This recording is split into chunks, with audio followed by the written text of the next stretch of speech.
అయితే మీరు big boss 9కి వెళ్తున్నారు కదా, మీ ఫైనల్ స్టేజ్ ఏముంటది అనుకుంటున్నారు బిగ్ బాస్ లో? నేను అస్సలు అనుకోవట్లేదు. రన్నర్ అప్ విన్నర్ ఏదో ఉంటది కదా ఒక అసలు ఎక్స్పెక్ట్ చేసుకొని వెళ్తే మనం డిప్రెస్ అవ్వాల్సి వస్తుంది.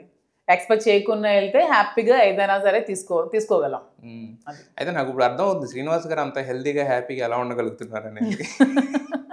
అంటే ఇంత ఆప్టమిస్టిక్ వైపు ఉన్నప్పుడు ఆబ్వియస్గా అంతే కదా, ఎక్స్పెక్ట్ చేసుకున్నాను. నేను టాప్ 5 లో ఉండాలని ఎక్స్పెక్ట్ చేసి వెళ్ళాను. వీక్ ఎలిమినేట్ అయ్యి వచ్చాను. బాధపడాల్సి వస్తుంది. నా గేమ్ నేను ఆడాలి, నేను జనాలకు దగ్గర అవ్వాలి, నేనేంటో చూపించుకోవాలి. అది ఎన్ని రోజులు ఉంటానో, జనాలు ఎన్ని రోజులు నాకు ఉండాలని నిర్ణయిస్తారో, వాళ్ళు ఎంతవరకు ఓట్స్ వేస్తారో వాళ్ళ మీద ఆధారపడదు. అంతేగాని నేను ఇన్ని రోజులే ఉండాలి, నేను టాప్ 1కి వెళ్ళాలి, టాప్ 2లోనే ఉండాలని అనుకోవట్లేదు. గెలవాలని ప్రతి ఒక్కరు అనుకుంటాను. అలాగే మీరు ఎప్పటి నుంచి ఫాలో అవుతున్నారు బిగ్ బాస్ మామూలుగా? నేను ఎన్టీఆర్ స్టార్ట్ చేసినప్పటి నుంచి కూడా చూసాను. అంటే రెగ్యులర్ గా చూడడానికి మాకు టైం ఉండదు. వీకెండ్స్ మాత్రం సాటర్డే సండే ఖచ్చితంగా చూసేవాళ్ళం. సో మరి ఇప్పుడు మీరు బిగ్ బాస్ దగ్గరగా చూశారు, ఇప్పుడు లోపలికి వెళ్ళబోతున్నారు. స్ట్రాటజీ అంటే నాకు స్ట్రాటజీ ఏం లేదు, నేను ఎలా ఉందో అలా ఆడదన్నారు. వీటన్నిటితో పాటు ఫిజికల్ గేమ్స్ అనేవి అక్కడ క్రూషియల్గా ఉంటాయి కదా. సో ఫిజికల్ గేమ్స్కి రెడీనా? ఫిజికల్గా నేను చిన్నప్పుడే కబడ్డీ ప్లేయర్. నేను దీని వరకు గేమ్స్ అన్నింటిలో కూడా ఉంటాను. అక్కడ ఏం ఫిజికల్గా ఒలింపిక్స్ గేమ్స్ పరిగెట్లు ఏదైనా పీటీ ఉషలో పరిగెట్టించారు కదా, చిన్న చిన్న టాస్క్లు ఉంటాయి, ఆడగలను, ఆడతాను, నా ఎఫర్ట్స్ పెడతాను. గెలిచినా ఓకే, ఓడిపోయినా ఓకే, ఏదైనా దేనికైనా. సో ఈ సీజన్ మొత్తం ఫాలో అయ్యారా? చూస్తున్నారా? పాలిటిక్స్లో ఉన్నారు, ఏమన్నారు వీటితో పాటు చారిటీలు కూడా చాలా చేస్తారట. యాక్చువల్గా విన్నాను, యాక్చువల్గా మీ క్లోజ్ సోర్సెస్ ద్వారా తెలిసింది నాకు. ఇప్పుడు ఎంతవరకు నాకు తెలియదు, ఎందుకంటే నేను కలవడం ఫస్ట్ టైం కాబట్టి. సో ఇన్ని చారిటీలు చేసే మీరు, ఇంత సంపాదిస్తున్న మీరు బిగ్ బాస్ హౌస్లోకి వెళ్ళిన తర్వాత అంటే దాని నుంచి ఏం అనేది ఎక్స్పెక్ట్ చేస్తున్నారని తెలిసింది. బట్ కాకపోతే రెమ్యూనరేషన్ పరంగా మీరే టాప్ అంటారు కదా, నిజమేనా అది?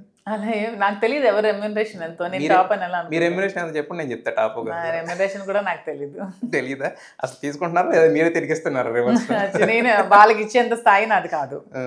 ఎందుకు కాదండి, మీరు కోట్లు సంపాదించవచ్చు. మేము సంపాదించిన జనాల కోసం ఖర్చు పెడుతూనే ఉంటాం. శ్రీనివాస్ గారు 1 లక్ష ఖర్చు పెడితే నెక్స్ట్ వీక్ వెళ్ళి 1 లక్ష ఖర్చు పెట్టుకొని వస్తారు. సో మేము దాచుకునేది కంటే ఖర్చు పెట్టేది ఎక్కువ జనాల కోసం. శ్రీనివాస్ గారు చాలా చేస్తూ ఉంటారు, కానీ దాన ఎప్పుడు గుప్తంగా ఉండాలని తను ఏది అంత ఎక్స్పోజ్ చేయరు. నేను అంతే. ఎందుకు మనం చెప్పుకోవాలి, వాళ్ళకి తెలుసు కదా మనం చేసింది. పైనుంచి దేవుడు చూస్తాడు కదా.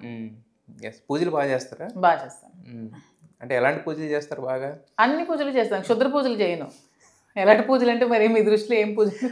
అంటే రకరకాల పూజలు చేస్తుంటారు కొంతమంది. ఏంటంటే క్షుద్ర పూజలు కాదు అంటే ఎలాంటి పూజలు అంటే 1 పూజలు 2 క్షుద్ర పూజలు ఉంటాయి. నేనేం పూజలు బాగా చేస్తాను. మరి మీరు ఎలాంటి పూజలు అంటే అన్ని నోములు, వ్రతాలు, పూజలు, దసరా, దీపావళి, పండుగ, సంక్రాంతి అన్ని చేస్తాను. అంటే కొంతమంది ఏంటంటే పూజలు అంటే జస్ట్ మనం అక్కడ ఫ్లవర్ పెట్టి దండం పెట్టుకున్న పూజ అనుకుంటారు. అలా లేదు. మేము ప్రతి పండుగని కూడా చాలా గ్రాండ్ గా సెలబ్రేట్ చేస్తాం. శ్రీనివాస్ గారు బీయింగ్ ఏ హిందూ, తను చాలా నమ్ముతారు దేవుణ్ణి. మేము వెంకటేశ్వర స్వామి భక్తులం. సో పూజలు అవి బాగా చేస్తాం, దేవుణ్ణి బాగా నమ్ముతాం. వెంకటేశ్వర స్వామి అంటే గుర్తొచ్చింది. బట్ అక్కడికి వెళ్ళినప్పుడు అనుకోండి కదా ఫస్ట్ టైం మీరు బాగా ఫేమస్ అయ్యింది. రీల్స్ చేసి స్వామి నన్ను ఫేమస్ చేశారు. రీల్స్ నేను చేయలేదు. మీరు అసలు అనకూడదు. మీకు రీల్ కనిపించింది? ఐ మీన్ ఫొటోస్ వల్ల. ఫొటోస్ మీరు ఎప్పుడు తిరుపతి ఫోటో తీసుకోలేదా? మరి మీది ఎందుకు అంత ఫేమస్ అయింది? వాళ్ళు చేశారు అంతే. మీ మీడియా వాళ్ళకి చూస్తామంతా నన్ను చేశారు. థ్యాంక్స్ చెప్తాను దానికి కూడా. Very thankful to them. నన్ను ఏం చేసినా నన్ను ఒక మంచి సెలబ్రిటీ స్థానంలో నిలబెట్టారు. ఏం చేసినా లేదండి. ఇంత యంగ్ ఎనర్జెటిక్ గా ఇంత అనర్గళంగా మాట్లాడగలుగుతున్నారు కదా, డైట్ అన్న ఫాలో అవుతారా? అస్సలు నేను ఫాలో అవును. నేను ఫుడ్ని బాగా తింటాను. నా పాలసీ ఏంటంటే మన గరికపాటి గారి లాగా ఎన్ని రోజులు బతికినా సరే, ఎంతకాలం బతుకుతాం, చక్కగా తిని చచ్చిపోవాలని నా ఆలోచన. అది తినడం మానేసి ఏదో ఒక రోజు పుట్టుకుమని చచ్చిపోతే అన్నీ మిస్ అయిపోతాం. చక్కగా నాన్ వెజ్, స్వీట్స్ దొరికేవన్నీ తింటాను. ఫుడ్ అంతా బాగా తింటాను చక్కగా. మరి ఇప్పుడు బిగ్ బాస్ హౌస్ లోకి వెళ్తే మొత్తం కట్ అయిపోద్ది కదా ఫుడ్? నేను అన్ని మేనేజ్ చేసుకోగలను. ఫుడ్ తినగలను, తినకుండా ఉండగలను, 2 చేయగలను. ఫుడ్ లేకుండా 3 days ఉండమన్నా కంప్లీట్ గా ఎంటీ స్టమక్ తో ఉంటాను.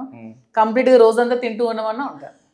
అసలు ఏం మాట్లాడుతున్నారండి? ఇప్పుడేనేమో ఫుడ్ తిరిగి చచ్చిపోవాలన్నారు. సిచ్యువేషన్ అండి. మన అక్కడికి వెళ్ళాము, ఫుడ్ దొరకలేదు, ఏం చేస్తాం?